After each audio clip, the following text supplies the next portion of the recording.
네, 고수의 전략으로 함께하도록 하겠습니다. 최강욱 전 의원님 나오셨습니다. 어서 오십시오. 안녕하십니까. 자, 오늘 정말 이 방송문화진흥회 이사 선임과 관련해서 법원에서 가처분을 내린 거죠? 예, 가처분 신청을 받아준 거죠. 예, 그래서 본안 가서 제대로 판단 받아봐라. 예. 근데 가처분 단계에서 봤을 때는 요건 좀 부당한 것 같다. 이렇게 해서 이제 사실 8월 26일부터 임기를 시작하느냐 마느냐 했던 MBC 대주주 방송문화진흥회 이사들, 예. 너희들은 일단 임기 시작 보류야. 예. 이렇게 이제 판단을 내렸단 그 말이죠. 1심 판결 나올 때까지 효력이 없다라고 정지시키긴 했지만 네. 지금 가처분 신청 사건의 판결문이 결정문이 일부 보도된 걸 보면 네, 상당히 쟁점에 대해서 다 판단을 해놨어요. 예.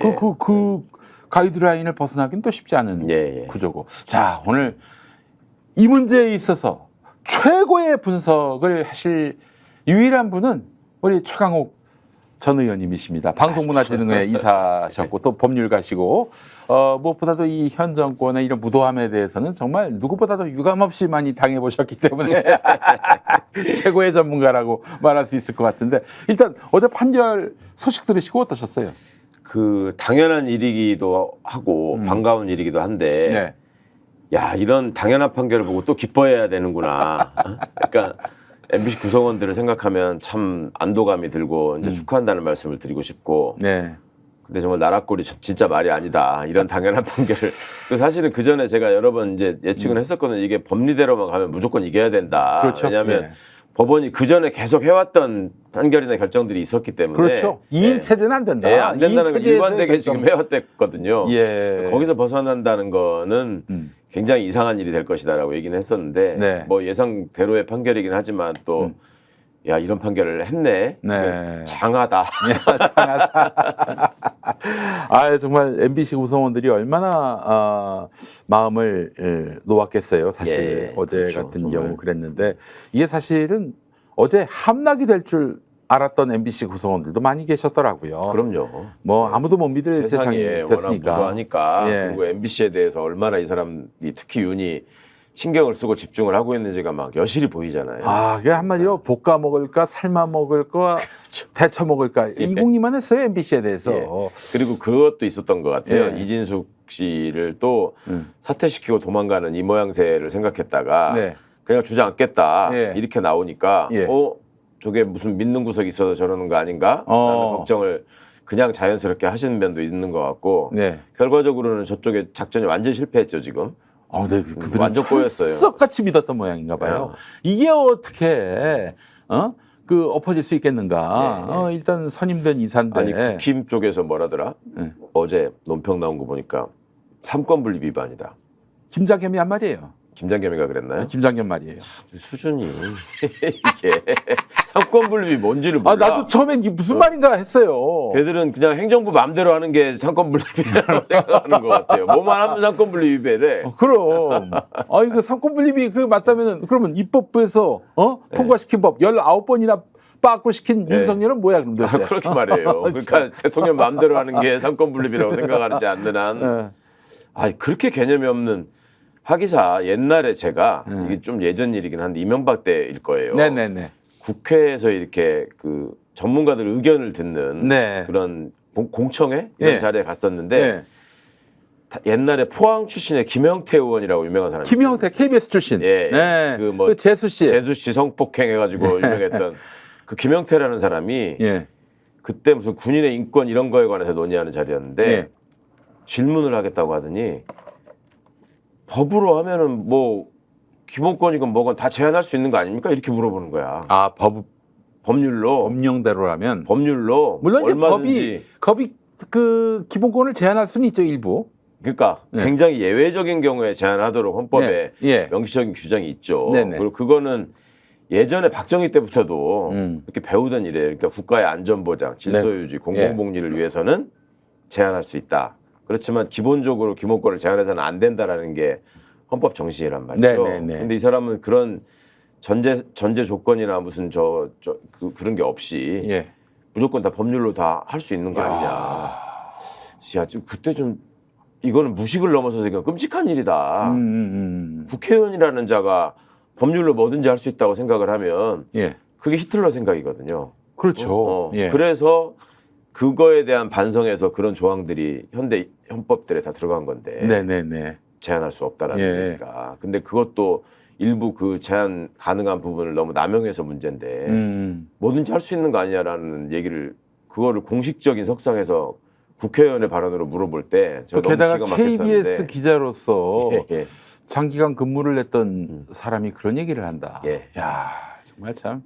그게 이제 민주주의에 대한 인식 수준인 건데 네네. 지금 이번에 뭐 이게 권력 분립에 위배된다라고 하는 말이 도대체 김장겸 잘 아시잖아요. 너무 잘 알죠. 제가 해임시켰던 사람이고. 아, 그렇지. 예, 그래요.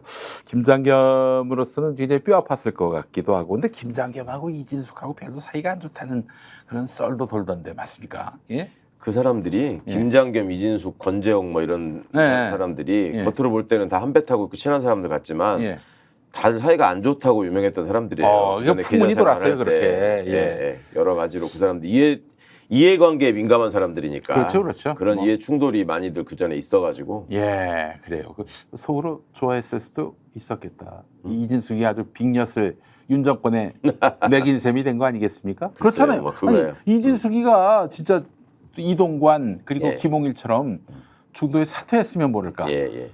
그걸 통과시키고 나서 사퇴를 해야 되는데 사퇴하지 않고 버텼다가 예. 결국은 이진숙은 못 자르게 된 거 아닙니까? 그렇죠. 그러면은 적어도 이진숙이가 헌법재판소 가가지고 각하도는 기각받기 전에는 이긴 체제로 갈 수밖에 없는 것이고. 그렇죠. 이게 이제 뭐도 결정할 수 없는 상황이 된 거예요. 예. 무엇도 어느 무엇도 더 나쁜 짓을 하고 싶은데 네. 무엇도 지금 할 수 없는 상황이 된 거고. 예. 그 다음에 이번 이제 가처분 결정이 네. 권한에도 당연히 뭐 영향을 미치겠지만 예. 헌법재판소의 탄핵소추 심판과 관련해서 맞아. 중요한 부분을 지적을 했어요. 법원 가처분 결정문에. 물론 이제 헌법재판관들이 한심한 사람들이 있어서 네. 그게 얼마만큼 이제 받아들일지는 모르겠으나 그런 얘기 나오더라고요. 헌법재판소 가더라도 그 분명히 이진숙이가 위법한 것은 있었지만은 예. 그렇다고 해서 방송통신위원장을 자를 만큼 중대한 사안이냐 예. 이걸 따졌을 때는 그래도 이진숙이가 구제받을 길이 있지 않겠는가 이렇게 보는 분들도 없지 않더라고요. 그런 사람들이 상당히 있죠. 그리고 이제 업무 한지가 예. 뭐 하루 이틀밖에 안 됐는데 네. 그 사이에 그거 했다고 예. 뭐 이렇게 이제 생각하는 분들이 있는데 네. 헌법재판소가 아마 그걸 기각시키려면은 그런 식의 논리구사를 할 거예요. 아무래도. 예전에 예. 방송법 같은 거 막 이렇게 가서 대리 투표하고 이런 것들도 그냥 넘어갈 때 그렇죠. 했던 무슨 신박한 논리들이 있으니까. 예. 그런데 일단은 지금 가처분 결정문을 제가 전문을 다 꼼꼼히 보지는 못했지만 네. 뻔히 이제 생각할 수 있는 법리가 그거거든. 이걸 방송통신위원회를 5명으로 구성한 이유가 있다. 그렇죠. 예. 네. 근데 그 이유 그 정신에 정면으로 위배된 것이다. 네. 라는 거거든요. 두 예. 명이서 하는 게 불법이라는 이 정도면 굉장히 위중한 건데. 그럼요. 예. 그리고 이제 그 두 명이라 했다는 게 명백히 불법이라고 하는 거는 네. 방송통신위원회를 그렇게 구성한 이유가 네. 방송통신의 공공성, 네. 공정성, 중립성 이런 게 되게 중요하기 때문에 네. 그런 위원회 시스템으로 가는 건데 네. 그러니까 인권위원회도 그렇고 예. 다 그래서 위원회로 하는 거거든요. 근데 그거를 완전히 그 정신을 훼손했다. 그러니까 그거는 바로 헌법 정신을 위반한 것이다라는 걸로 그냥 연결되는 논리거든요. 그러니까 이제 비교해서 말씀을 드리자면 지금 인권위에서는 무슨 일이 벌어지고 있냐면 법조항에 약간 차이가 있긴 합니다만 인권위원들도 상임위원들이 있어가지고 네. 의결 체제란 말이에요. 예.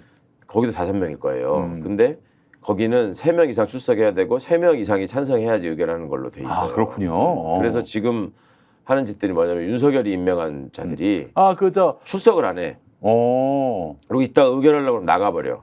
무슨 인권침해 사안에 대해서. 여당 쪽 인사들이? 예. 그렇게 해가지고 지금 결정을 못하고 있거든요. 그러니까 인권위원회가 결정하는 건 각종 인권침해 사례에 대해서 문제점을 지적하는 거잖아요. 지금 위원장은 송두환 위원장이라고 위원장. 문재인 정부에서 임명되신 분이죠. 굉장히 또 그러니까 위원들이 바뀌지 않았습니까? 이제 임기 마치신 분들이 차례차례. 그러니까 이제 그렇게 해서 의결 종족수를 채우지 않는 방법으로 그걸 방해하고 있거든요. 그런데 송두환 체제에서는 그렇고요. 송두환 체제에서. 근데 지금 방통위에서는 완전히 반대로 하고 있단 말이죠. 그러니까 이 자들이 얼마나 무도한 집단인지를. 그러니까 인권 의식을 고양하고 인권 침해에 대해서 그 구제를 해줘야 되는 인권위원회의 기능은 네. 의결정족수를 빌미로 무력화시키고 네. 방통위에 있어서는 똑같은 위원회 구조인데도 불구하고 아니 이거는 위원장하고 한 명만 더 있으면 되는 거다. 네. 그것도 대통령이 임명한 자들만 앉아가지고 예. 그러고 있으니 예. 합의제로서 사실상의 정족수가 있는데 5명인데 2명 갖고도 가능하다 이런 얘기를 하고 있어요. 방통위에서는. 그러니까 이거는 헌법 공부를 하지 않고 예. 그냥 상식적으로 생각만 해봐도 네, 네, 헌법재판소 재판관들이 제대로 된 인간들 같으면 네. 당연히 이것도 받아들여야 될 일입니다. 뭐 한 번이 됐건 10번이 됐건 간에. 예. 근데 그 걱정을 또 해야 되는 거죠. 지금 인권위 차기 위원장이 파산 안창호 선생이라고. 그걸 또 참 그 사람도 참 자리 욕심이 예. 대단한 사람이에요. 어이구. 근데 보니까 그 양반이 심지어는 뭐 그 성적 소수자에 대한 혐오는 말할 것도 없고 진화론을 반대하는 예. 창조론자. 예. 아, 우리 진화론을 또 가르치면 안 된다고 주님을 너무 했었는데. 열심히 잘 믿으시는 우리 참. 파산 안창호 선생. 게다가 뭐 이제 언제나 이상한 소리 하면 늘 예상되는 검사 출신이고. 아, 검사 출신이에요? 당연하죠. 그 그래요? 이 사람이 그 기사는 못 보셨구나. 네. 이번에 좀 언급이 되던데 네. 과거에 헌법재판관으로 임명이 됐을 때 네네. 임명되고 한 6개월도 안 지났을 거예요. 네. 근데 이제 검찰총장이 바뀔 때가 됐어. 네. 그러면은 검찰총장 후보군에 있는 사람들한테 네. 검찰총장 후보자로서 저 인사검증 하는데 동의하느냐 예. 그 제안을 하거든요. 예. 거기에 동의를 해가지고 예. 화제가 됐던 사람이에요. 지금 그러니까 헌법재판관으로 있는데 나 나 저기 검찰총장 시켜줘 이랬다는 거죠. 취임한 지 6개월인가도 채 안 됐을 때 그러니까 한번 생각을 해보세요. 두 가지가 있죠. 예. 이 사람은 검사 출신으로서 검찰총장이 무지하게 하고 싶었다. 그다음에 또 하나 헌법재판관은 6년을 하는 거고 네네네. 검찰총장 2년 하는 겁니다. 네. 그리고 그 소위 말하는 직급, 의전상의 직급은 똑같이 장관급으로 쳐주는 거예요. 네네네. 그러면 상식적으로 생각할 때 네. 장관급 예우를 받고 예를 들면 그러니까 봉급도 똑같고 네. 그걸 6년 하는 자리하고 네. 2년 하는 자리가 있을 때 네. 그냥 상식적으로 보면 6년 하는 자리를 당연히 택할 거 아니에요. 네네. 6년 하는 자리에 가서 앉은 지 6개월도 안 돼가지고 2년짜리 검찰총장을 하겠다고 손든 걸 보면 검찰총장이라는 자리가 얼마나 막강한 자리이며 생기는 게 많은 자리인지 끝나고 난 짭짤한 뒤에도 자리다. 짭짤한 끝나고 자리다. 난 뒤에도 있는 동안에도 6년치 월급만큼 2년 안에 다 땡길 수 있다. 혹시 이렇게 생각하는 건 아닌지 뭐 모르겠습니다. 현직에 있으면서 그럴 수는 없겠지만 예. 나가서 일단 전관으로. 예, 예. 그러니까 그냥 제가 그런 얘기 많이 하는데 이 사람들이 겉으로 내세우는 자기가 이 자리가 얼마나 중요한 자리고 여기서 뭔가를 이룰 것처럼 청문회 나와서 얘기하지만 실상 그 속마음에 있는 거를 보면 법조인들이 얼마나 속물인지 알 수 있는데 그러니까 네. 대법관하고 헌법재판관을 비교해봐도 예. 그냥 생각할 적에 헌법재판관이라는 게 헌법적인 판단을 하니까 네. 조금 더 높은 차원의 판단하는 것 같잖아요. 그렇죠. 그리고 업무량은 헌법재판관이 훨씬 적습니다. 그렇죠. 대법관은 뭐 하는 동안에 무슨 뭐 검은 머리가 다 흰 머리로 바뀌었다느니 뭐 힘들어서 죽겠다느니 이런 소리 다 하는데 예. 그럼에도 불구하고 지금 그래서 저기 상고법원 만들어가지고 중간다리 하나 만들어 놓자. 네. 그랬던 거였잖아요. 그렇죠. 예. 그런 명분이 있었죠. 예. 근데 지금 판사하고 있는 사람들한테 예. 너 헌법재판관 시켜줄까 대법관 시켜줄까 그러면 예. 100이면 100이 다 대법관 하겠다고 합니다. 예. 왜 그럴까요? 까놓고 말하면 예. 헌법재판관은 다루는 사건이 많지 않기 때문에 예. 나가서 변호사 할 때 예. 별로 그렇게 이 정과시장에서 예, 이렇게 예. 빛을 못 보는군요. 그럼요. 근데 대법관은 옛날부터 도장값이 3천만 원이다 뭐 이런 말이 있잖아요. 그렇지. 이름만 올려주면 예. 그러니까 이제 그런저런 걸 생각해가지고 예. 그런 생각까지 미치면서 판단을 하기 때문에 그런 말 같지 않은 해프닝들이 나오는 겁니다. 박근혜 때 그 일이 있었다는 얘기죠? 누구 안창호? 예. 파산 안창호 선생. 예. 알겠습니다. 다시 방통위 이야기로 돌아와서 자 그러면은 이진숙이가 어쨌든 뭐 기각이 되든 각하가 되든 방통위로 돌아오면은 민주당이 그 사이에 새 방통위원을 그 추천하지 않는 이상은 2인 체제가 계속 유지될 거 아니겠어요? 그렇죠. 그러면 아무 일도 못 하는 거 아닙니까? 뭐 또 못한다니까요. 그러니까 둘이라도 있어야지. 둘이서 무슨 의논해가지고 결정했다고 거짓말이라도 하는데 네. 지금 무슨 이제 박문진이나 KBS 이사 선임 그 100명에 가까운 사람들 당신들이 어떻게 그걸 다 봤냐 어떻게 네. 했냐 이런 거니까 계속 거짓말하고 있잖아요. 그렇죠. 근데 이제 이진숙은 직무 정지기 때문에 아예 못하는 거고 예. 그 김태규 혼자서 지금 할 수 있는 게 없어요. 아무것도 그리고 없어. 대행으로 해서 뭔가 이상한 짓을 하면 또 탄핵할 수 있거든요. 그렇죠. 예, 예. 예. 그러니까 그 국가기관의 기능 자체를 지금 이 정부가 나서서 마비시키고 있는. 자, 근데 이진숙이가 돌아왔을 경우에 이인이 할 수 있는 일은 아무것도 없는 없고, 것이다. 이번 판결에 따르면 민주당에서 2명을 추천할 수 있잖아요. 네네. 추천한 사람이 만약 임명된다면 예. 2대1 구조 역전되는 거죠. 그렇죠. 그러니까 그러네. 이게 지금 지금 완전 이 이 시점에 사람들 황당한 정말 작전 실패라니까요. 좀 답답한 상황이 됐다니까. 그러면 민주당이 진짜 네. 작심하고 네. 그러면은 2명을 추천해 가지고 아 그러면 윤석열이가 임명을 안 할 수도 있겠군요. 아니 그래서 예. 최민희 위원장이 지난번에 2명 추천하겠다. 너 예. 어떻게 할래? 예.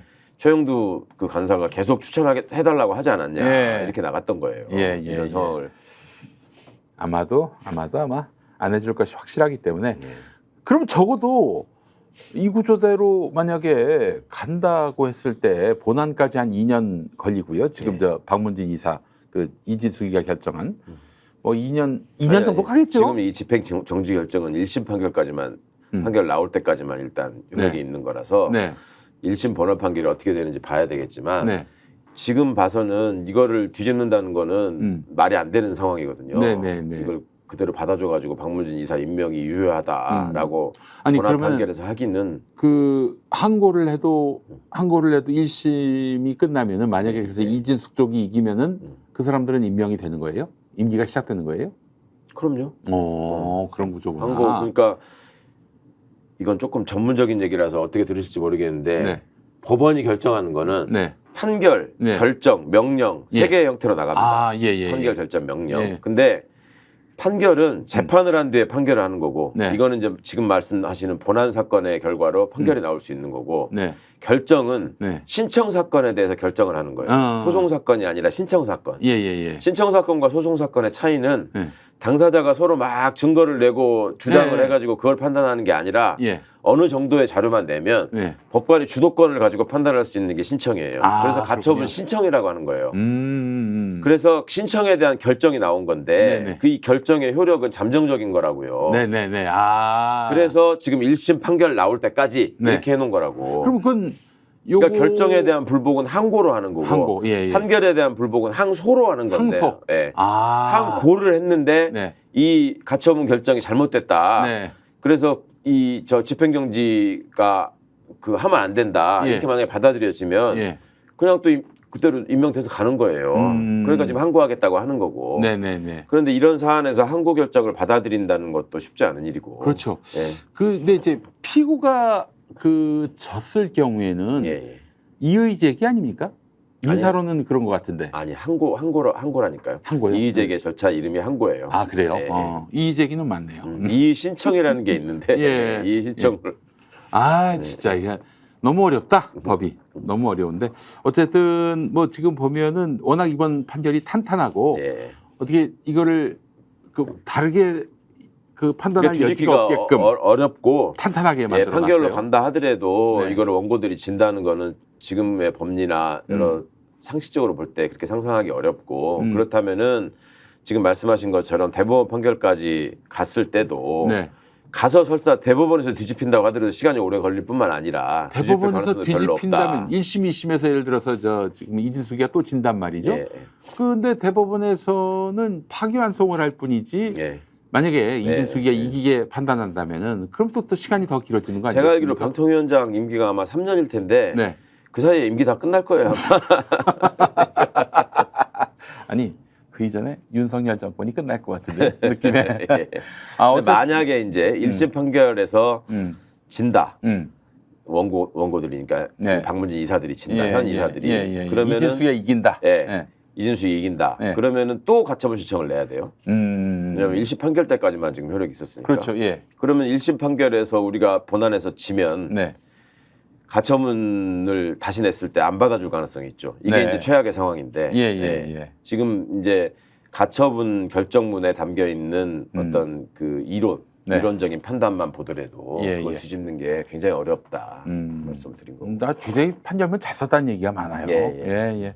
자, 그래서 제가 봤을 때는 MBC에 대한 장악 시도는 이제 불발로 끝나지 않겠는가 이런 예. 생각이 드는 게 이게 사실은 판사들이 그 법리만 갖고 판단하는 게 아니라 뭐 이런 현재 정치 환경 같은 거, 예. 여론 동향 이런 것들도 면밀히 또 따져본단 말이죠. 많이 신경 쓰죠. 예. 본인이 욕 안 먹는 게 제일 중요해. 그 그러니까 사람들은. 그러니까 지금 봤을 때는 MBC를 이런 식으로 그 터무니없는 그런 결정에 예. 따라서 이렇게 말하자면은 망가뜨리는 세력들에게 넘겨줄 경우에는 닥칠 그런 향후의 어떤 그런 파장들도 다 고려를 했을 것이고요. 그리고 너무나 막무가내로 지금 저지른 일이라서 네. 사실은 뭐 판결 쓰기가 굉장히 쉬운 사건이에요. 이런 사건. 그렇죠. 그러니까 절차를 그냥 완전히 형해화시켜 버렸기 때문에. 그렇죠, 그렇죠. 예. 예. 이런 경우는 당연히 깨야 되는 거죠. 예, 몇 가지 우리가 고려할 사안은 있긴 하지만 지금까지 흘러온 전개 상황을 종합적으로 고려했을 때 임기 내 MBC를 윤석열이 장악할 길은 없어졌다. 이제 사실상 무산됐다고 봐야 된다. 아, 이게 얼마나 감동적인 일입니까 이게? 이 감동해야 될 일입니까? 참 아. 그게 아니, 근데 진짜- 답답한 아니 일이죠. 우리 저 최강욱 전 이사님 예. 방송문화진흥회 이사님은 쭉 보셨잖아요. 네. 이렇게 저 MBC를 저 무도한 세력들이 장악해가지고 망가뜨리는 예. 거를 예. 현장에서 직접 목도하신 분 아닙니까? 예. 그러니까 아마 이 상황이 아주 진짜. 남다르게 이렇게 뒤처졌을 거라는 생각이 듭니다. 그러니까 이제 그런 제가 살면서 가장 끔찍했던 경험인데 네네. 박문지 이사로 6년 동안 있으면서 예. 그런 사람들 상대해가지고 얘기를 했던 경험이 네. 그리고 그 이명박근혜 정권에서의 그 MBC 임원진이라는 자들의 그 모습을 직접 봐야 된다는 게 음. 너무나 끔찍한 경험이었는데 그런 일들을 다시 반복해야 한다는 거 그리고 그런 일을 저지를 사람들이 여전히 지금 멀쩡하게 고개 쳐들고 또 다니고 기어나와서 다니고 심지어 있다는 국회의원까지 되는 이런 참담한 상황. 예. 그러니까 진짜 진작에 이 사회 뒤편으로 사라졌어야 될 사람들이 김문수, 이진수, 김장겸, 무슨 권재용 저 다시 고개 축혀들고 김재철 예. 나온 걸 보면 예. 아니 그리고 MBC 내부에도 예. 다음 또 사장 돼가지고 김재철 이상의 짓을 할 사람이 현재 지금 또 있다는 거 아닙니까? 네. 그러니까 그게 너무 끔찍하죠, 진짜. 그들이 어제 굉장히 큰 쇼크를 받았다는 제 풍문을 들었습니다. 그렇겠죠. 본인들은 지금 뭐 나 다음에 뭐 해야 돼 지금 그 계산하고 있었을 텐데. 청명의 국장이 되나 한식의 본부장이 되나 이런 생각을 했던 자들에게 아주 빅엿이 됐던 판결이었습니다. 예. 예, 그래요. 아 그때 그 일을 생각하면은 전 이런 생각 좀 들더라고요. 여기서부터 이제 뭐 종교적인 어떤 레토릭이라고 할 수 있을 텐데 예. 우리 이용마의 혼이 음. 상암동 MBC를 지키고 있다. 진짜. 그런 생각이 우리 들더라고요. 이용마 기자를 정말 다시 떠올리게 합니다. 우리 용마 형이 그 정말 그 착하고 좋은 사람이 예. 그 열정 때문에 정말 병이 생긴 건데. 네네네. 아, 참 너무 좋은 기자였어요. 우리 네. 사회가 정말 그런 훌륭한 기자를 세상에 50세에 돌아가신 거 아닙니까? 그렇죠. 또 복직하시고 얼마 안 돼서. 저는 또 고향 후배기도 하고. 아, 그러시죠, 참. 예. 그래서 더 저기 했는데 예. 한번 이용마 기자 보러 간 적이 있어요. 댁으로. 예. 예. 집에서 이제 그때 아들이 둘이 있는데 그 요양차 무슨 저기 이렇게 좋은 공기 있고 뭐 이런 시골에 가서 좀 이렇게 머물다가 네. 거기서 오히려 조금 더 상태가 악화되면서 이제 집으로 왔단 말이에요. 예, 지금 예. 마지막 시간을 보내서 네. 와 있던 시간이었는데 네. 애가 그 둘째인가가 이제 예. 이용마 기자가 떠나기 전에 이제 책을 계속 이렇게 예. 집필을 했었어요. 예, 예, 예. 유용한 책이 있는데 세상은 바꿀 수 있습니다. 예, 예. 그 책을 한참 이제 작업을 하고 있는데 와서 이렇게 아빠한테 와서 이렇게 안기더니 예. 아빠가 나도 암에 걸렸으면 좋겠다고 하더래 애가. 왜요? 왜 그러냐 그러니까 아빠가 시골에 가서 요양할 때는 예. 같이 있을 수가 없었잖아요. 근데 집에 오니까 아빠랑 같이 있을 수 있어서 너무 좋은 그 막내의 마음을 예. 이게 애가 어리니까 예. 그렇게 표현을 한 거야. 나도 아빠랑 같이 아팠으면 좋겠다고. 아프면 같이 있었을 같이 테니까. 거기. 아이고, 그 생각을 세상에. 하면 예. 너무 제가 근데 그 얘기를 너무 담담하게 엄마가 얘기를 하는데 아유 참. 저는 정말 우리 이용마 기자가 그 MBC 복직하면서도 사회에 그 완전히 그 아무도 사람들이 주목하지 않는 곳에서의 그 신음 소리를 경청하고 보도할 줄 아는 MBC가 돼야 한다. 그러니까 그런 이런 말씀도 했어요. 그런 네. 동료가 있는데도 불구하고 MBC를 더 망가뜨리겠다고 준동하는 것들은 도대체 사람이라고 저는 간주해줘야 되는 건지. 그 인이라는 말 중에는 사람 인자도 있지만은 예. 똥 인자도 있습니다. 그렇습니까? 똥 인자도 있습니다. 똥도 있어요. 예. 아니 그 이제 그래서 이용마 정신을 우리가 좀 잘 살리고 그래야 될 텐데, 근데 MBC와 견주어서 KBS는 완전히 무너진 듯한 느낌이 듭니다. 지금 그러게 말입니다. 예. 그 KBS 내에서 실력 있고 뭐 나름대로 진정성이 있다는 그 인력들이 대거 지금 빠져나가고 있다는 얘기가 들리거든요. 이번에 또 명예퇴직도 많이 하시는 것 같더라고요. 예. 근데 사실 정권에 따라서 MBC는 지금 잘 지켜지고 있습니다만은 이렇게 아니 정권에 따라서가 아니죠. 저쪽이 집권만 하면은 이게 예. 공영방송을 망가뜨리는데 이것도 방법이 없을까요? 진짜 언제까지 이렇게 뭐 정권만 바뀌면은 이게 뉴스 내용이 달라지고. 그러니까 그래서 그렇게 하지 말자고 지금 방송사법 개정안을 올린 거 아니겠습니까? 네네. 그러니까 그거를 기어이 거부권을 행사하고 또 저런 난리를 치는 이유도 어떻게든 장악해가지고 네. 뭐 본인들의 천년왕국을 만들어 보겠다. 그러니까 이 사람들은 그거잖아요. 지금 그러니까 빨갱이들의 이념에 오염돼 있는 이 사람들을 세탁해내야 된다. 아니 방송을 그러면은 통해서. 본인들이 좀 더 도덕적이고 실력이 그러니까. 있고 창의력이 있고 그래야 되는 거 아닙니까? 그러니까 이 뭐 새끼들 하나도 완전히 실력이건 생각이건 뭐 하나도 내세울 거 없는 자들이 글쎄 말이에요. 예. 우리가 돈 가지고 있고 정권 잡았다 이거 가지고 예. 모든 사회를 지금 망가뜨리는 일들을 벌이고 있는데 네. 이거를 어떻게 언제까지 용납할지. 하다못해 법카라도 정말 예.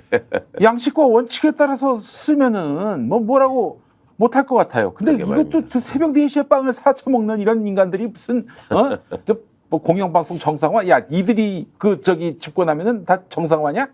아이고 진짜 용서를 할 수가 없어요. 진짜 이런 언어 도단에 그러니까 이런 이 방송이나 언론은 자본과 정치 권력에 예속시키는 것만이 정상화라고 생각하는 네. 그런 마인드죠 기본적으로. 옛날에 제가 SBS에 이제 출입을 했었는데 예. MBC에서 오랫동안 이제 말하자면은 기자 경력을 쌓다가 SBS로 넘어오신 분이 있어요. 그분이 아침 8시 뉴스를 진행했는데 제가 그 이명박 정권 때였어요. 네. MBC 상황 얘기하면서 MBC의 그 기자들이 투쟁하고 있다 이렇게 얘기했더니 나는 또 그 후배들이 기특하다. 그렇지. 그렇게 해서 우리가 이 언론인의 자긍심을 지켜야지 했더니 이 양반이 내 얘기를 듣더니 한숨을 푹 쉬면서 아니 정권이 바뀌었으면 그 정권에 충성을 해야지 뭐 하는 짓이야 이게. 둘이 화를 내는 거예요. 그래서 내가 번지수를 잘못 찾았구나. 그 워딩이 그대로예요? 정권에 충성을 해야지. 뭐 그렇습니다. 하는 정확하게. 야, 이런 자들이 참혹하네. 사실은 70년대, 80년대, 90년대의 언론사에서 2000년대까지 그 중역으로서 자리했던 거예요. 그러니까요. 네. 이런 시대를 빨리 떨궈내야 하는데 하여튼 MBC가 이번에 잘 이겨내면은 이제 진짜 MBC는 난공불락에 예. 완전히 정말 꼭 좀 그렇게 됐으면 좋겠어요. 그런 어떤 우리 사회에 정말 명품 방송으로서 자리를 잡을 수 있을 그리고 거라고. MBC 구성원들도 이 기회에 예. 그간의 MBC가 했던 여러 프로그램들에 대해서 예. 다시 한번 이렇게 성찰해 보시면 좋겠어요. 그러니까 그 MBC가 저희가 이제 정상화라고 표현하고 네. 정상화가 되고 나서도 네. MBC가 몇 번 이렇게 실수를 한 적이 있고 예. 또 그 과정에서 이제 사장이 나와서 사과한 적도 있고 그렇죠. 뭐 그런 예. 적이 있지 않습니까? 예. 그러니까 이제 그런 것들은 어디서 비롯됐는가? 예. 그다음에 구성원들이 가지고 있는 일부 그 악질적인 문제 제기에 대해서는 어떻게 대처해야 될 것인가 이런 점들에 대해서도 네. 그분들이 함께 좀 다시 한번 다른 차원에서 고민해 보실 필요가 있지 않나 생각을 해요. 네. 알겠습니다. 참 하여튼 모처럼 낭보가 예, 날라들었고 저와는 아무 상관이 없는 일인데도 그러게요. 모처럼 아주 기분이 좋은 하루였어요. 예. 야, 참 진짜 오랜만에 좋은 소식이라고. 낭보를 전해드릴 수 있었습니다. 윤석열은 어떻게 그만둬야 할까요? 지금 광복절 전후로 벌이는 일을 봐서는 네. 그냥 자리에서 물러나게 하는 정도로 지금 끝날 일이 아니라는 생각이 좀 들지 않으세요? 네네 맞습니다. 정말 이거는 정도가 심각하잖아요. 심각해요. 예. 예. 그리고 인사라는 게 인사권자가 국민에게 바라는 메시지거든요. 그게 사람을 통해서. 근데 이진숙, 우리 또 김문수 네. 이런 사람들 저기 앉혀놓고 그 네. 사람들 또 역사관이나 자기가 갖고 있는 그 생각에 대해서 얘기하는 거 보면 네. 처참하잖아요. 예. 저게 지금 뭐 일각에서는 다른 사람들이 다 안 하려고 하니까 이제 막 쓰레기들이 더 들어가서 저게 한다라고 말을 하지만 네. 그 시킨 사람이 그런 사람들이 마음에 드니까 거기다가 접촉해서 할 거냐 제안을 하는 거지. 그죠. 예. 그리고 어제도 그 말도 안 되는 소리 그 김문수 씨 앉아가지고 그거 하는 거 보십시오. 그러면 그게 그런 거 하나하나가 그냥 김문수의 발언 태도, 이진숙의 발언 태도가 아니라 그건 윤석열의 철학과 생각이 투영되고 있는 거예요. 그 우리 그쪽으로. 저 윤석열에게 내가 한마디 할 텐데 제가 또 나름대로 이 보수 교회 전문가 아니겠습니까? 예. 그 김문수가 2020년 총선 즈음에 전광훈하고 딱 붙었어요. 예. 그래서 전광훈하고 딱 붙어가지고 사실은 같이 정치를 하는가 예. 보다 뭐 그럴 정도였는데 근데 전광훈을 저희 평화나무가 감옥에 집어넣었어요. 2020년 2월에인가 이제 집어넣었어요. 그때 들어갔다 온 적 있죠. 예, 들어갔고 이제 4월 총선 끝난 다음에 이제 보석으로 풀려났는데 네. 원룸이 그게 풀어줬는지 모르겠습니다만은 자 근데 재밌는 게 사실은 전광훈이 감옥에 들어갔는 대신 전광훈을 대리해서 전광훈이 만든 당이 있었어요. 예. 그 당을 진두지휘하면서 총선에서 비례의석이라든 몇 석이라든 좀 건지기를 기대했는데 냉큼 김문수가 조원진의 우리공화당인가 예. 거기하고 합당해 버렸네. 어. 조원진하고 또 전광훈은 또 으르렁대는 사이. 아, 그렇습니까? 예. 또. 팔아버렸다고 그냥 전광훈이 노발대발하고. 아. 그래서 제가 나름대로 전광훈 전문가로서 우리 저 윤석열에게 말씀을 드리면은 그 믿을 사람이 따로 있지. 김문수를 믿냐? 김문수를 믿냐? 예. 그 사람이 이제 노인이 됐잖아요. 그러니까 그렇죠. 보니까 돈 주는 데는 어디든지 가는 것 같아. 그 양반이 1952년생이에요. 네. 52년생이면은 70 윤석열 나이로 72세. 그렇죠. 우리 나이로 73세. 박근혜하고 박근혜보다도 한 살 많은- 51년생. 51년생이에요. 그럼 박근혜하고 나이가 같죠. 예. 문재인 대통령보다도 한 살 위고. 예. 예. 그렇습니다. 예. 이덕화 씨하고 같은 나이인가? 뭐 어쨌든 예. 그 노인이지 누가 김문수를 불러줍니까? 그러니까 지금 뭐라더라? 노인 우대 정책이라나 윤석열의 인사에 대해서 예. 노인 우대 정책. 그렇게 얘기하는 분들이 있던데. 예. 근데 저는 참 이게 너무 슬픈 게 네. 자신의 어떤 그런 민주화 운동, 노동 운동의 그 어떤 모든 과거를 다 부정하고 네, 그렇게 그 품에 안긴 자신이 초라하지 않을까요? 본인은 뭐 어제 당당하게 얘기하더만요. 뭐 청년 시절의 김문수와 그 이후의 김문수와 뭐 정치인 김문수와 야인 김문수와 지금 앉아 있는 김문수는 뭐 한 사람이 아니다라는 식으로 얘기하더라고요. 한 사람이 아니라고 네, 뭐 그게 다 매두쌉니까? 그게 기회주의자라는 자기 고백이잖아요. 예. 그 말이 그런 말인지도 모르고 막 그냥 내뱉던데. 예. 그러니까 자기는 어떤 상황에서든지 다 변신하고 적응할 수 있다는 말인지. 그게 자랑인 줄 몰랐네. 나는 이제 부끄러움의 이유일 줄 알았더니. 그러니까 저희 같은 경우에는 더 쓰라래요. 그분이 나름 서울대 출신으로 예. 그 노동운동의 전설이었단 말이에요. 80년대만 예. 하더라도. 예. 그러니까 저희 같이 그때 학생 때 뭔가 그렇게 앞장서서 싸우는 사람들이 이미지로 전달되는 게 있잖아요. 그렇죠. 전설로 통하고. 그때는 진짜 전설적인 신화로 통하고. 인물이었는데 네. 저런 사람들이 저렇게 망가지는구나. 음. 이게 그때만 해도 80년대만 해도 4.19 세대들이 변절하고 망가지는 모습을 많이 비판했었단 말이에요. 네네네. 근데 뭐 그때 이상이잖아 지금. 네. 예. 근데 이제 제가 나름대로 너무 그게 궁금해서 왜 과거에는 저렇게 빛나던 민주화 투사가 예. 노동 투사가 이렇게 됐나 나름대로 저 궁금해가지고 연구한 적이 있었거든요. 예. 그때 지금 말씀드리면은 좀 곤란할 어떤 분이 얘기해 주는데, 야, 이건 TK 엘리트 의식이야. 내가 TK, TK의 그 적자다. 네. 뭐 이런 인식이 그러니까 그 사람은 어떤 뭐 민주화 운동에 노동 운동에 투신해서 사회를 공의롭고 또 공정하게 바꾸는데 기여했다 이게 아니라 당시에 TK 출신들이 뭐 박정희를 그 상징하는 그런 보수 권력 그쪽이었잖아요. 예. 자기는 TK에서의 어떤 그런 엘리트로서 그런 보수에 맞서서 이 진보를 택했을 뿐이지 이 사람 자체는 진보를 지향하거나 민주화 노동 운동을 지향한 게 아니다. 이런 얘기를 하더라고요. 일종의 그 패권주의의 산물. 패권주의, 네. TK 패권주의. 그 말이 네. 생각이 안 났네. 예. 근데 저는 유시민 작가님이 되게 네. 가까운 사이였잖아요. 김문수 씨하고. 아 그러네. 예. 그 집안 전체가 가까워요. 예. 근데 얼마나 황당하고 참담하실까 싶어서 개인적으로 여쭤본 적도 있고 김문수 씨에 대해서 언급하시는 거를 이제 네. 방송에서 들은 적도 있고 한데 네. 아 그분이 또 경기도지사로 경쟁도 한 적도 그렇죠. 있었잖아요. 네. 예. 그때 토론하면서도 당시 유시민 후보가 예.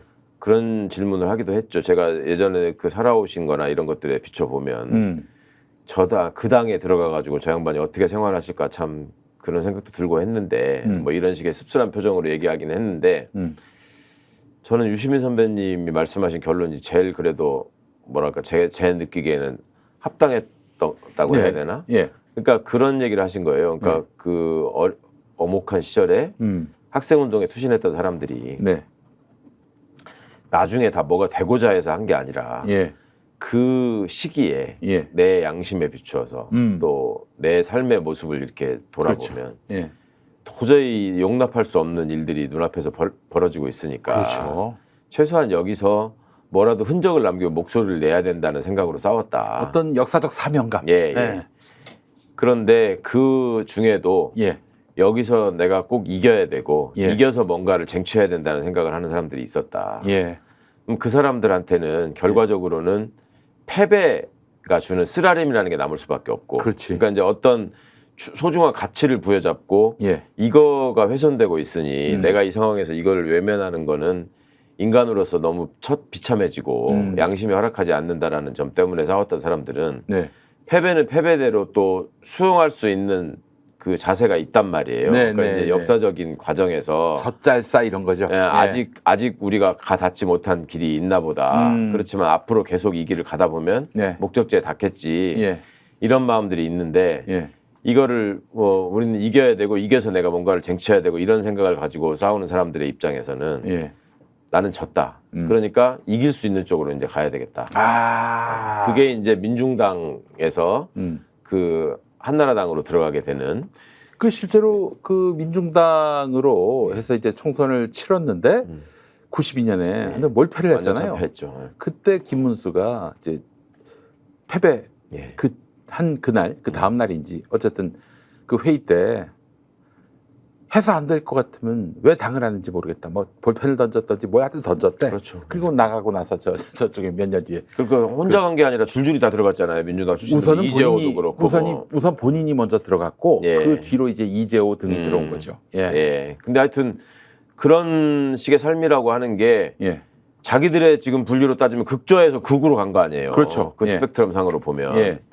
근데 그런 그 변신을 어떻게 할 수 있느냐. 이거는 김영삼 씨가 민자당 합당하면서 내가 무슨 뭐 호랭이 잡으러 호랑이 굴에 들어간다. 이거하고도 또 차원이 다른 얘기예요. 네, 이거는 네. 나는 왜 계속 어렵고 힘들고 뭐 이렇게만 살아야 되느냐. 나도 권력 잡아가지고 떵떵거리고 살고 싶다. 네. 그런 거거든. 예. 그러니까 그 자리에 가가지고는 자기 뇌를 개조해 가면서 현실에서 최대한 욕망을 충족하는 것으로 진화를 한 게 아닐까. 아, 뭐 저 남산에다가 이승만, 박정희 동상 세워야 한다. 광화문이었나? 하여튼 그 지랄을 떨 때는 정말 야, 이게 이게 뭐 정신이 사람이 건전하지 않은 것 같아요. 근데 보면. 뭐가 새로운 게 들어갔나 하는 생각이 들 정도고 어쨌든 하여튼 김문수 마지막 불꽃을 태우고 있네요. 그러게 말입니다. 예. 노욕이자 노추지 그게 뭡니까 꼴이. 아유. 참 우리 그 윤석열의 포용력도 대단하다. 자기를 문재인 정권 때 빨갱이라고 했는데 예. 그런 김문수를 또 끌어안고 개념이 없는 건지 너무나 역사적인 인식에 대해서 황당한 얘기를 하니까 국힘도 쉴드를 못 치더만요. 국힘이 감당할 수 있는 그런 기회주의가 아니에요. 그러니까 오해의 소지가 있다는 것은 인정하지만 저는 그게 참 뜻은 그게 아닌 걸로 받아들였습니다. 뭐 이딴 식으로 얘기를 하던데. 아니 한동훈이가 말이죠. 최수근 해병 특검법 관련해서 제3자 추천 특검법, 그러니까 이를면 대법원장이 추천하는 특검으로 가능한 특검법이라면은 내 수용하겠다 이렇게 얘기를 했었는데 말을 바꿨어요. 민주당이 내 의견에 동의하면 니들이 내 의견대로 특검법 만들어서 통과시키라고.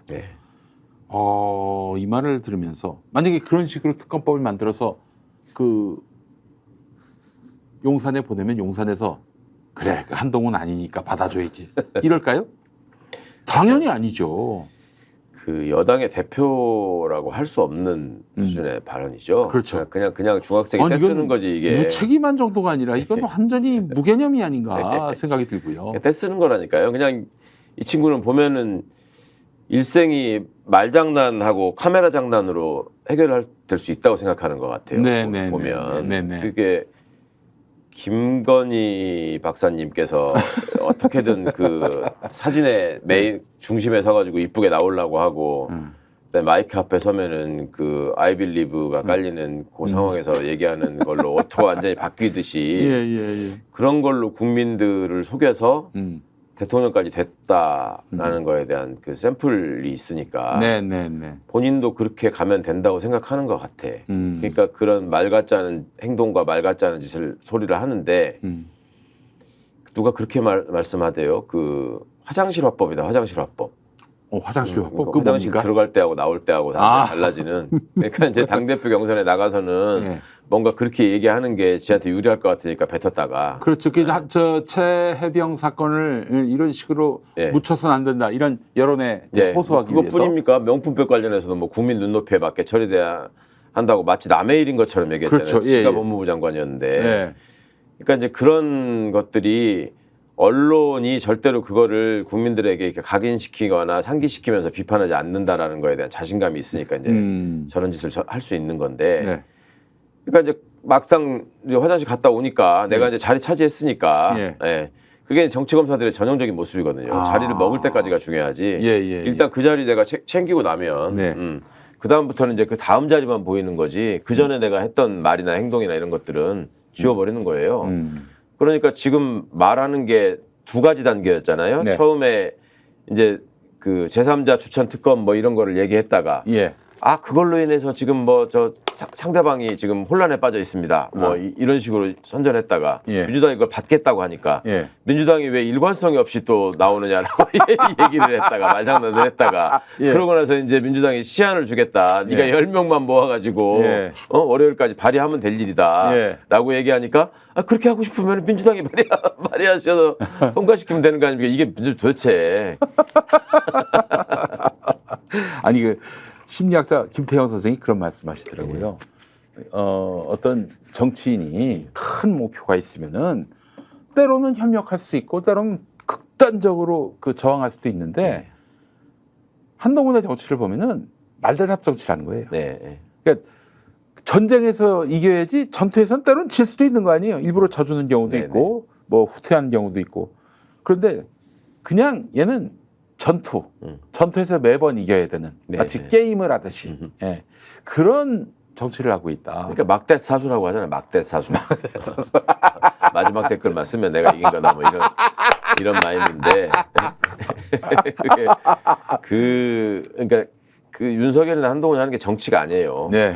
그냥 좋은 표현으로는 쟁취고 쟁취. 예. 자리를 내가 어떻게 얻어서 내 탐욕을 최대한 채우느냐 이런 것이고 예. 사실은 그런 증상이 그 검사 출신 정치 검사 출신들이 특히 심각하고 더 저열하긴 하지만 네. 관료 출신들한테서 대부분 보이는 현상이에요. 그러니까 그 사람들의 삶을 한번 생각해 보십시오. 그 어떤 자리가 있어요. 항상 거기 가고 싶어 해. 거기를 감으로 해서 내 삶이 조금씩 이렇게 달라지고 업그레이드 된다고 느껴요. 네. 그러니까 계속 자리를 찾아서 그 자리에 맞춰서 내가 어떻게 행동해서 센 사람 눈에 들까. 네. 이런 걸로 20년, 30년을 산단 말이에요. 예. 그러는 와중에 아랫사람, 많은 사람들의 생각이 중요할까요? 힘을 가진 소수의 생각만이 중요한 거예요. 그 사람들한테는. 근데 정치라고 하는 거는 국민의 마음을 뜻을 받들어서 거기에 합치하는 행동을 보여서 국민의 마음을 얻어야지만 네. 제대로 된 인정을 받고 제대로 된 성과를 낼 수 있는 거잖아요. 네. 근데 이 자들은 자리가 올라갈 때마다 내 권한이 늘어나는 거를 내 권력의 크기가 커지는 걸로 받아들이고 자리에 올라갈수록 그레이드가 올라갈수록 그렇죠. 그리고 사람들은 그 권력에 어차피 추종하고 굴종하는 무리들로 여기기 때문에 그러니까 저런 말도 안 되는 짓거리들을 계속 할 수 있는 겁니다. 정치가 말대답이야. 아유 정말 참. 그러니까 윤이나 한이나 하는 네. 거 보면은 그냥 국민들을 개돼지로 여긴다는 걸로밖에 해석이 안 되잖아요. 지금 어떻게 뉴라이트를 갖다 앉히는 거 보니까 예. 야 얘를 임명하면은 민주당이 열받겠지? 뭐 지금 그렇게 해서 임명하는 것 같아요. 예. 아니 근데 저기 이런 얘기도 있더라고요. 네. 한동훈이가 왜 갑자기 최혜병 특검법 제3자 추천 하겠다고 했다가 못 하느냐. 지금 뭐 당내에서는 그 어떤 방식의 특검이라도 수용할 수 있는 분위기가 아니고, 어? 그리고 무엇보다도 이 윤석열이 네. 동의하지 않을 것이고, 그래서 당내에서 어떤 힘이 안 붙으니까 네. 그 특검법을 뭐 10명으로 해서 발의한다 하더라도 또 결국 거부권 행사로 끝나게 되면 이거 진짜 개망신 아닙니까? 예. 여당 대표가 내놓은 방안에 대해서 예.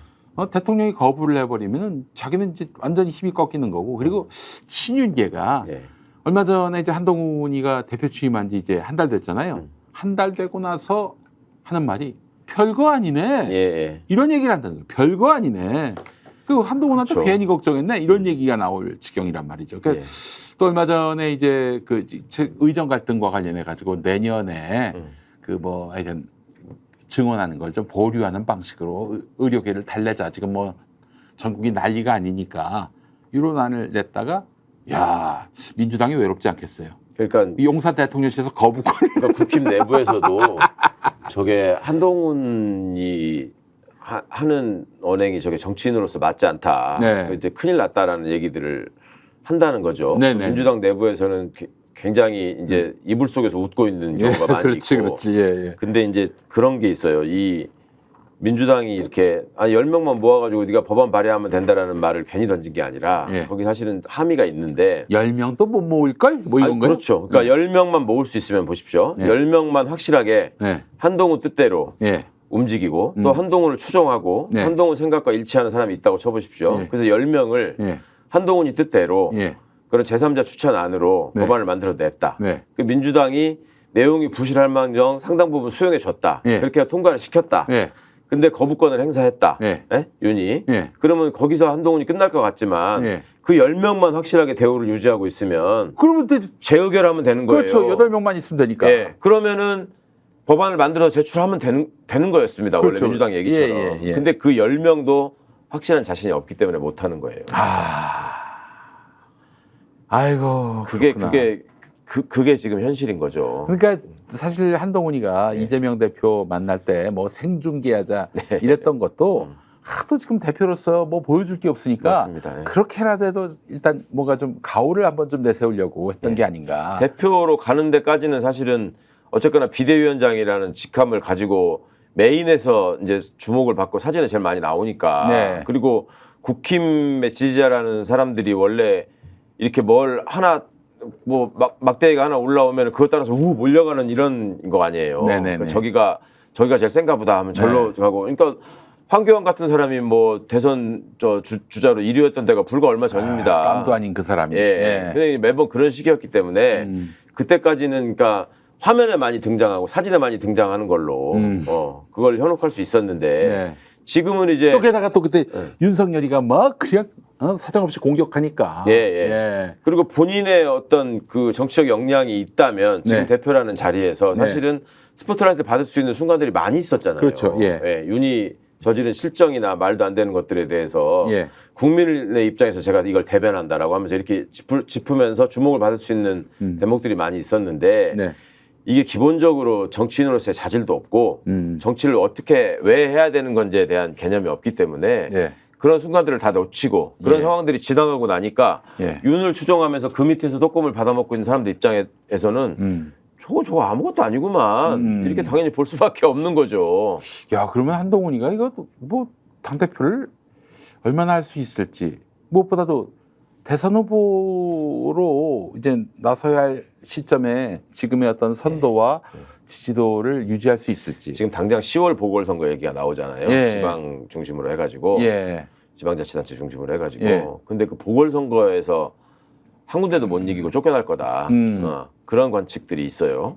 거기서 참패한 거를 명분으로 해가지고 예, 그러니까 그 뭐 TK에서 자리가 났는데 한 군데 이기고 뭐 이런 걸로는 말이 안 되고 예. 다른 데서 다 질 게 뻔하잖아요. 예. 그러면 그걸 명분으로 해가지고 예. 국힘 내부에서 예. 저거는 선거 참 실패했으니까 어떻게 뭐 하는 선거마다 다 지냐 이러면서 그렇게 해서 쫓아낼 준비를 하고 있다는 얘기가 지금 그래요? 하다 하죠. 예. 솔솔 나오고 있군요. 아니 뭐 뭐. 윤석열이가 그 뭐 그냥 두고만 있을 것 같진 않고 네. 어떻게든 기회를 봐서 내쫓을 것 같습니다. 사실상 느낌에. 지금 당대표 자리에 가서 윤한테 개기는 모습을 가지고 당대표 자리에 갔는데 예. 가서 제압당했다고 봐야죠. 그렇죠. 그러니까 아무것도 못하잖아요. 한 달 동안 아무것도 못했잖아요. 예, 알겠습니다.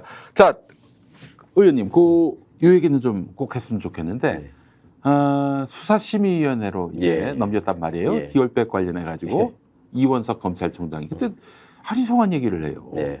수사는 잘했다. 네. 이런 식으로 나오고 있지 않습니까? 네. 이거는 한마디로 가이드라인 준 거 아닌가요? 수사심의위원회. 그러니까 기본적으로 아주 비겁한 비겁하지. 이게 형태고요. 뭐야 예. 도대체? 그럼 왜 수사심의위원회를 소집해 그러면은? 저는 이원석이 퇴임 후에 처벌받지 않으려고 지금 수를 쓰고 있다고 생각해요. 아, 어차피 특검으로 갈 수밖에 없는 사안으로 보이고 예. 무슨 말을 하더라도 수사심의에 관련해서 기자들한테 얘기하는 과정에서도 네. 제3자적 입장에서 얘기를 하거든. 예. 제가 생각할 때 이거는 이러이러한 점 때문에 예. 수사심의의 판단이 필요하다고 생각해서 회부한 것입니다. 이렇게 말하는 게 아니라 네. 수사심의위원회는 뭐 과정이나 결과나 구성이나 뭐 이런 거에 제가 일체 관여할 수 없는 것으로 알고 독립적이다. 있습니다. 예. 뭐 이런 식의 예. 책임있는 얘기를 하는데 예. 그게 그렇게 되면 예. 결과적으로 남는 건 뭐냐면 이원석 입장에서는 네. 내가 안 했는데요. 저는 이거 이렇게 모양 갖춰서 저는 제대로 하라고 했는데 말을 안 들은 건데요. 그 중앙지검장이 그러니까 저지른 건데요. 그 얼마 전에 그 중앙지검장한테 뭐 내부 감찰 지시를 했나요? 그것도 다 일종의 어떤 다 그냥 무시당했잖아요. 네. 그리고 수사와 관련해서 뭐 보고도 못 받고 네. 그다음에 그 문제에 대해서 앞으로 제대로 하라고 얘기한 것도 하나도 지켜지지 않았고. 그 속으로 나싸했겠네요. 그렇죠. 뭐 책임을 면하기에는 예전부터 공무원들 사이에서 그 뭐랄까 어느 정권에서도 자리를 얻는 네. 그런 처신을 하는 사람들의 특징이 예. 결정을 하지 않고 다 위원회로 미루는 겁니다. 그렇게 해놓으면 예. 여기서 위원회에서 설사 기소 결정을 하더라도 네. 내가 한 거 아닌데요. 네. 그러면서 마치 공정한 절차에 의해서 자기가 그렇게 했기 때문에 한 것처럼 공은 가져가고 그동안에 지가 이걸 방치해가지고 생긴 혼란은 덮어버릴 수 있고 그다음에 여기서 만약에 또 지금 검찰 말이 맞다 네. 이런 식으로 손을 들어주면 네. 아니 나는 관여 안 했고 나는 생각이 달랐지만 뭐 절차에서 아니라는데 내가 어떻게 뭐 이런 식으로 변명할 거리가 만들어지는 거죠. 나중에 특검 수사를 받을 때. 야, 이원석이가 이렇게 해서 컸구나. 아주 비겁한 행태를 보이는 거고. 예. 그러니까 저렇게 무시당하는 겁니다. 그러니까 무시당하는 거다. 아니, 내부에서도 그 속성을 모르나요? 예. 저게 뭔가 속에 깡치가 있는 사람 같으면 네. 윤의 입장에서도 그렇고 예. 이창수의 입장에서도 그렇고 예. 아주 잘못 건드렸다가 예. 윤석열처럼 날뛰기 시작하면 골치 아픈데 네. 그래서 조심하겠죠. 예. 근데 애초에 눈치 보고 기회주의적인 속성이 있는데다 비겁하다는 걸 아니까 그렇게 막 할 수 있는 거예요.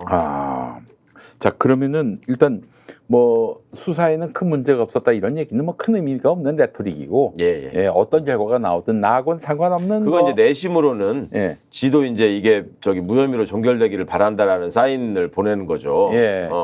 그렇지만 겉으로 절대 자기가 나서서 좌지우지 해가지고 김건희한테 면접을 줬다는 소리는 듣고 싶지 않고. 결국 이제 이원석이가 한 말은 크게 신경 쓸 필요가 없고 예. 수사심의위원회에서 결정해야 될 텐데 근데 누가 수사심의위원이고 또 어떤 그 과정을 거쳐서 그 결론이 나오는지 알 수가 없다면서요? 그렇죠. 알 수가 비공개고 예. 그다음에 그 수사심의위원을 선정하는 과정이라도 그러면 투명하게 해야 되는데 예, 누군지 모르더라도 그것도 알 수 없고 예. 그것도 검사가 앉아가지고 무슨 자기들 말로는 이거 뭐 통 돌려가지고 한다는데 누가 믿어요 그걸? 글쎄 그것도 이제 그 공정성은 확실할 수 없고 예. 과거에 또 수사심의위원회가 소집돼가지고 내린 결론이 매번 그렇게 예. 검찰 손 들어주는 걸로 끝났지 예. 무슨 그런 위원회라는 게 그렇게 되기 십상이에요. 또 왜냐하면 심지어 또 위원회에서 내린 결론이 강제성이 없다면서요? 예, 그렇죠.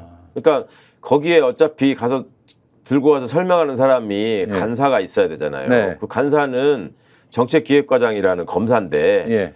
그거 가가지고 뭐 검찰에 불리한 얘기를 하겠습니까? 네. 그리고 내용에 대해서 네. 그 친구가 제일 많이 알지 어느 날 불려온 그 소집된 위원들이 많이 알겠습니까? 예. 그러면 거기서 설사 내용에 대해서 뭔가 신념을 가지고 얘기하는 사람이 있다고 하더라도 몇몇이서 짜고 위원장하고 간사하고 뭐 위원 한두 명이 이거는 뭐 저기 법리적으로 볼 때 명쾌히 따져야 될 문제고 지금 말씀하시는 거는 상식에 기반했다고 말씀하시지만 여기는 그런 자리가 아닙니다. 이런 식으로 분위기 조성해서 몰고 가버리면 거기서 올바른 생각을 가지고 얘기하는 사람들이 위축될 수 있거든요. 그 좌파 동조자셨네요. 제가 몰랐네요. 이렇게 나오고. 그러니까 그 1월인가요? 김광호 서울 경찰청장을 이렇게 원래는 이제 불기소하려고 했던 거를 이제 그쪽 수사심의위원회를 통해서 기소하는 쪽으로 갔는데 아니 김광호를 그렇게 기소한들 검찰에게 해야 될 게 전혀 없어요. 그건 경찰이니까. 그 굉장히 견제 대상인 경찰의 수장이나 다름없는 사람을 이렇게 기소하는 거니까 아니 그 검찰로서는 오케이죠. 땡큐죠. 근데 이 건은 이제 윤석열의 마누라 건이기 때문에 이거를 받기란 쉽지 않다. 그러면 또 결국 무혐의 결론이 난다. 와, 이게 진짜 그럴 가능성이 높다고 뭐 그럼 결국 특검으로 또 가는 수밖에 없네요, 그냥. 그러니까 이게 특검을 피할 수 없습니다. 뭐 어떻게 나오든 간에. 그러니까 이런 상황을 초래하고 명절을 맞아야 되는 또 우리 모습이 그렇죠. 그래서 추석 전에 결론이 나오죠. 엿 같다, 진짜 엿 같아요. 추석 전에 도이치 주가 조작 판결도 나오거든요. 9월 12일 날. 그거는 이제 2심. 항소심에. 2심. 그것도 이제 김건희 명운과 관련이 있는 것이고. 그러니까 그 전에 지금 그것도 털어주려고 한다는 얘기가 파다하고. 그래요? 재판부가? 아니요, 검찰이. 검찰이? 검찰이? 왜 김건희 수사 안 하냐고 한 것 때문에. 2심 결과가 지금 보니까 그 같은 전주였던 손모 씨 같은 경우 기소가 됐잖아요. 그래서 좀 더 엄중하게 나올 수 있을 것 같다는 그런 전망도 있던 것 같은데. 그러니까 그거를 공소장 변경을 해서 방조범으로까지 지금 해놨는데 그 손모 씨라는 전주는 같은 전주가 아니고 완전히 차원이 다른 전주예요. 김건희 씨는 1차, 2차 그 작전이 들어갈 때 매번 다 관여가 돼 있던. 그러니까 이제 단순 전주가 아니라 김건희는 진짜 뭐 연락을 계속 주고받는 공범. 연락을 계속 주고받는 공범이고 그 손모 씨라는 사람은 그냥 거기가 움직이는데 작전이 뭔가 붙은 것 같으니까 자기가 돈 빌려가지고 들어가가지고 따라가다가 느낌으로 심지어 그 사람 손해본 사람이에요. 그래서 손씨구나. 돈을 딴 사람도 아니고. 그래서 손씨야 그래서. 근데 그런 사람이 기소가 됐는데 근데 뭔가 정보를 당신도 어디서 알고 들어간 거 아니냐. 뭐 30억인가를 대출을 받았대요. 그거 하려고. 그러면 얄짤없는 거지. 그래서 이제 기소가 된 건데 이 김건희 최은순의 경우에는 실제로 자기들이 지시도 하고 확인도 받고 뭐 이러던 사람이었는데 23억도 이득을 받고 이걸 빼주려고 하니까 지금 다른 전주들이 막 92명인가 있는데 그 사람들을 지금 일일이 불러다가 지금 다 조사하고 있다는 거거든요. 뒤늦게. 근데 되게 그러니까 세게 하고 있다는 거예요. 근데 그 이유가 과연 그 사람들과 김건희가 다르기 때문에 김건희는 기소해야 된다고 조사를 하는 것 같지 않다. 그러니까 전주들을 다 살펴봤는데 결국 이 사람들은 다 잘 몰랐고 그리고 저 김건희 최은순도 내내 다 같은 부류의 사람들이어서 몰랐고 얘들끼리 한 거다. 덮어주려고 한다. 덮어주려고 한다는. 이것도 특검으로 가야겠군요. 이건 뭐 얄짤없네. 이것도 특검으로 가야지. 뭐 할 수 없습니다. 정말 참 박문진 건 때문에 신났다가 또 이 검찰 얘기로 들어오면서 좀 많이 마음이 잡치네요. 자, 그러나 여러분 우리에겐 특검이라는 또 새로운 돌파구가 있습니다. 응원해 주시고 적극적으로 또 우리가 끝까지 정의를 세우는데 지치지 않고 관심 가지고 보셔야 됩니다. 낙담하지 않고 잊어버리지 마시고. 알겠습니다. 자, 고수의 전략 오늘 수사 여기까지입니다. 자, 9월에 또 뵙겠네요. 9월에 우리 최강욱 전 의원님과 함께하겠습니다. 시청해 주신 여러분 감사합니다. 감사합니다.